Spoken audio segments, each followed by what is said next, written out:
সম্প্রতি ঢাকার ধামরায় এক ব্যবসায়ীকে মারধর করে চাঁদা দাবির অভিযোগ উঠেছে একটি প্রভাবশালী চক্রের বিরুদ্ধে। এদিকে ভুক্তভোগী ব্যবসায়ী ঘটনায় 7 জনকে আসামি করে একটি মামলা দায়ের করলেও এখনো গ্রেপ্তার হয়নি কেউ।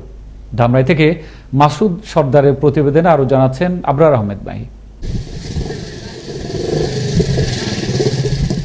উপজেলার রয়্যাল ইউনিয়নের সুঙ্গর বাজারের ব্যবসায়ী ফারুক মণ্ডল ফারুক এন্টারপ্রাইজ নামে একটি ব্যবসা প্রতিষ্ঠানের মালিক। তিনি ভুক্তভোগীর দাবি, দীর্ঘদিন ধরে অভিযুক্তদের সঙ্গে বিরোধের ফলে এক পর্যায়ে অভিযুক্তরা গত 10 এপ্রিল বিকেলে সশস্ত্র হামলা চালায়। এ সময় তারা বড় অঙ্কের চাঁদা দাবিও করেন। পরে ওই ভুক্তভোগী ব্যবসায়ী চিহ্নিত 7 জনের নাম উল্লেখ করে ধামরাই থানায় মামলা করেন। ঘটনার বর্ণনা দিয়ে সুষ্ঠু তদন্তের মাধ্যমে সঠিক বিচারের দাবি ভুক্তভোগী ও স্বজনদের। আমার কাছ থেকে 3 লক্ষ টাকা চাঁদা চাইছে।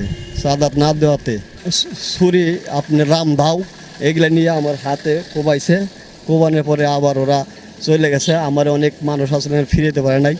ওই দিন ওই আমার ছেলেকে ওরা হাতুর দিয়ে, দাও দিয়ে আর রড দিয়ে ওরা মারছে।